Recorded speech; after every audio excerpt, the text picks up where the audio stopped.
Domani la CGIL del Veneto, nell'ambito della campagna nazionale, fa lo sciopero generale di 4 ore in tutta la regione, con manifestazioni in tutti i territori.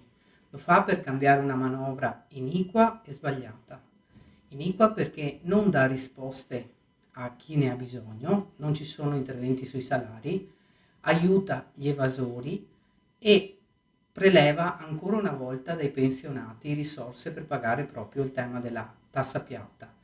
Non dà risposta alla precarietà, ma introduce invece i voucher, una misura che aveva fatto grandi danni nella nostra regione, e in più mette in campo tagli fondamentali su sanità e scuola. Per noi queste sono cose inaccettabili e quindi abbiamo deciso di fare lo sciopero, di farlo appunto in tutte le province con manifestazioni e domani appunto aspettiamo tutte le lavoratrici e i lavoratori, pensionati e le pensionati per l'adesione alle nostre iniziative.